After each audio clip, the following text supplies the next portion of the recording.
جب عمران خان صاحب زخمی نہیں تھے ان پہ 72 کے قریب کیسز ہیں، وہ ہر عدالت میں پیش ہو رہے تھے، پہلی بات۔ دوسری بات جو کورٹس کی آپ نے بتائی نا، جو مریم نواز صاحبہ جو اس طرح چیخیں مار رہی ہیں، چلا رہی ہیں، یہ دیکھ لیں کہ اسمبلی 58(2)B کے تحت ایک پرائم منسٹر ریسٹور ہوئے ہیں، دیٹ واز میاں نواز شریف۔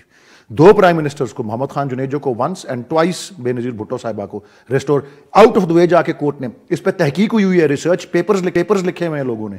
یہ پھر وہ چمک والی بات جو بے نظیر بھٹو صاحبہ نے ان سے کہی، پھر کوئٹے میں بریف کیسوں والی بات جو ہوئی، سپریم کورٹ کی سٹارمنگ کی جو بات، یہ ہمیں عدلیہ کے اوپر لیکچر یہ دیں گی، شرم کریں۔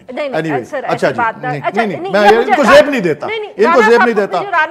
Article 224 of the constitution, 224 of 57(1) یہ جنرل الیکشن ہے، صدر نے بالکل اپنے اختیار کا صحیح استعمال کیا ہے، کنسلٹیشن مانگی ہے، کنسلٹیشن انہوں نے انکار کیا ہے۔ آپ دیکھیے گا کہ یہ اپ ہولڈ ہوگا فیصلہ، یہ 57 کو چیلنج کریں گے لیکن یہ اپ ہولڈ ہوگا انشاءاللہ۔